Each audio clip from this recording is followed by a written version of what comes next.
Welcome to Living a Full Life podcast. Join us as we explore health topics that encourage raising healthy children, living a healthy life, and living the best life possible. Now, here's your host.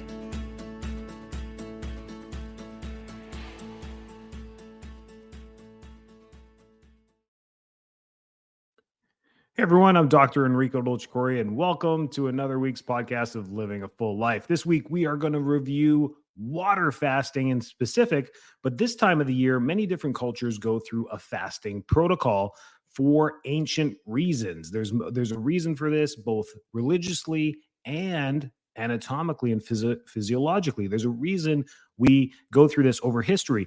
And through history and human history, there's been times of famine, times of disease, times of infestation, infections, and there's reasons why these things have happened. But culturally, fasting has been passed down from generation to generation due to traditions, due to some type of religion or cultural thing that's passed from different parts of the world. But different parts of the world do fasting for different amounts of time and in different ways. And we're going to go through the physiological benefits of fasting in itself, especially water fasting. Water fasting is the most easiest way to describe fasting. It's pretty simple. You're going to pick an amount of time to go with no food. Now, we need to understand how to do this safely, and this is not for everyone. If you have glycemia issues, if you have hypo or hyperglycemia, this is not the best way to fast. Water fasting is just strictly eliminating food of all sorts for a duration of time to get some physiological properties that are very beneficial. So make sure you check with your doctor or provider before doing something like this. Don't do this on your own. It can dramatically decrease heart rate. It can decrease, again, sugar levels, fainting, passing out, fatigue, headaches. These things can happen. They're not necessary. You don't need to put yourself through this stuff. So I'm not a big fan of pain. Don't put yourself through any agony to do this. There's other ways to fast. So fasting in general, now if we add some small quantities of food during some certain times, some religions and cultures will not eat during the daylight. So whenever the sun comes up and the sun goes down, there is no eating during the daylight, but they can eat at night, which leaves them very little time to sleep and eat. So they fast. It's considered fasting. So that's one way of doing it. Another way of doing it is to intermittent fast, where we pick a small window, 8 hours or 6 hours during the day, where we'll have one or two meals. And it's a hypo and very low caloric intake. It pretty much meets your basic needs of some carbs, protein, and fat. And you move through the day and go through fasting over a period of time. Again, safe times for all this. If you're using a little bit of food, then weeks are okay. If we're using no food, we're talking days. Do not go a long time without food. We can't go very long without food. 3 days without water, 7 days without food. So we're doing this for a couple days. 48-hour water fast or a 3-day water fast. That's about it. And then we're introducing food immediately after that. But let's go through the properties of why we would do fasting for any particular reason. And there's many different reasons on when we want to do that. So now that we understand what fasting is, some of the potential benefits that can happen with it are that we go through some physiological changes. One is increase in energy after we're done with this. A depletion in energy during it is understandable, but after we're done this, we increase our energy and we decrease inflammation, which kind of go hand in hand.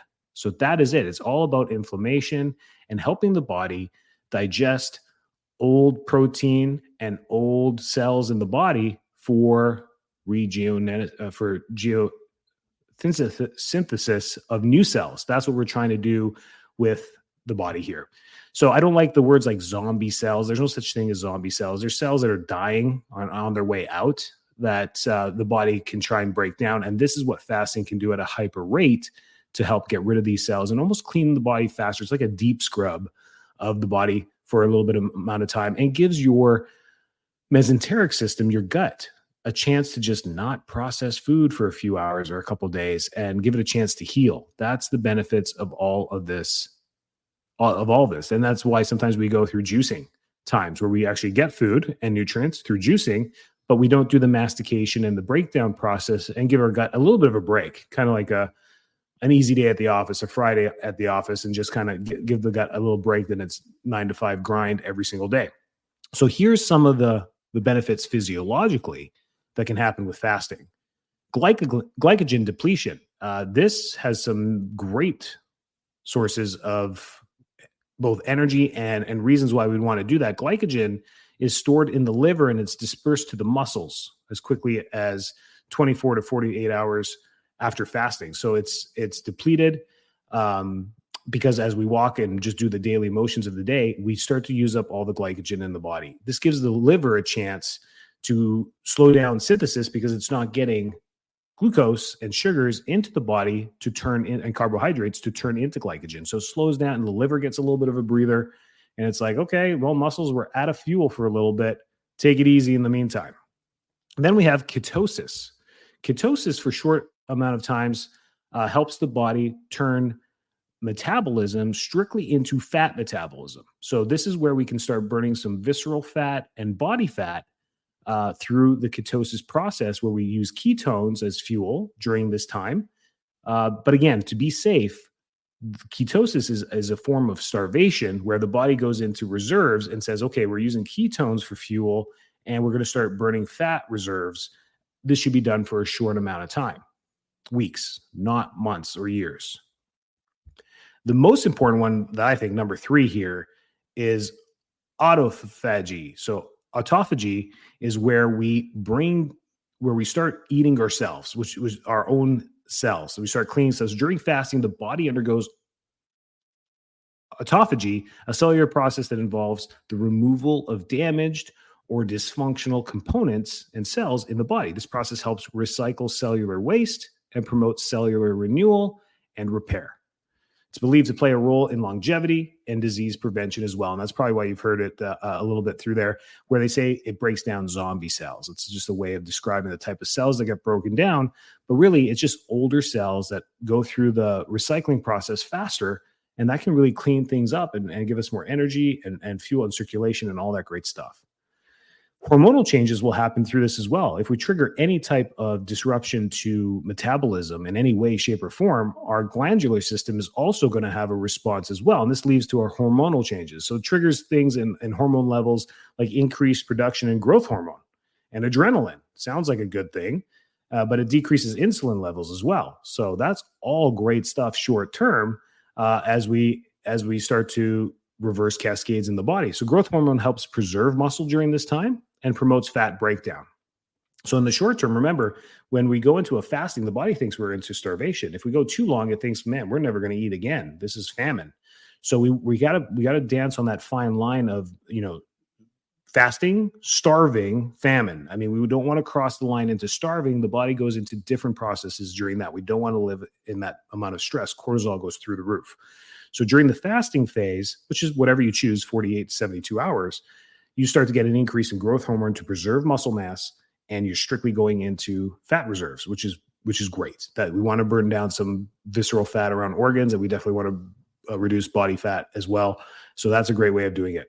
And then we have metabolic adaptations. So metabolic rate may decrease during prolonged fasting. So that's why we don't want to go too long. We want our metabolism to be as efficient as possible for as long as possible through our life. So going through long fasting can actually change our metabolic rates, which we don't want to have a permanent effect long term. So again, timing is everything. Fluid and electrolyte balance. We definitely want to be focusing on fluids during this time. So hydration is key. Using electrolytes during this time is highly recommended. Putting some into your water and making sure your minerals and basic needs are being met, because electrolytes will keep you energized, will keep you feeling not weak, and prevent dizziness or any muscle cramping during this time. So drinking a lot of water during a water fast is the whole name of the game if we're going to do it. And then number 7, and probably the most important result that we get from this, is we get full body detoxification. So fasting in itself is believed to facilitate detoxing by allowing the body to eliminate toxins accumulated from environmental exposures and metabolic processes. The liver and kidneys play crucial roles in detoxification pathways, and fasting may support these organs' functions by reducing the burden of processing dietary toxins. Pretty cool stuff when it comes to fasting. And it's something that you may want to challenge yourself, especially this time of the year when for different reasons, but it can be done at any time. Pick a time when, it's not stressful for you, when you don't have a lot of work to do. Make sure you're clear medically for this, which means, again, diabetes, thyroid issues, anything that decreases fatigue. If you already have chronic fatigue syndrome, why would you do this? This doesn't make any sense. There's other ways and other programs you can do, like maybe a juicing fast for 3 days or intermittent fasting where you're actually putting in some fuel in your body. But a water fast is the most autophagy you'll get because there's literally no food coming into the body. So it goes through the most hyper detoxification process as fast as possible. You turn your detoxification process on so fast because the liver stops producing glycogen, your gut stops breaking down food, and your endocrine system just isn't synthesizing hormones as fast as it needs to. So then your growth hormone goes up and your insulin goes down because, again, there's no food. There's no reason for the pancreas to pull out insulin. It's just shutting down the right systems at the right time to hyper sense a detoxification process that is rejuvenating. And that's why there's some anti-aging processes there as well. Skin cells break down faster. The things you physically can see, senses heighten a little bit. So it just boosts the body a little bit. So under the age of, I would say 50, you're pretty much in the clear. But other than that, get medical clearance. And if you have any questions, reach out to us. Stay well, stay healthy. Have a great week. Thanks so much for tuning into this episode of Living a Full Life podcast.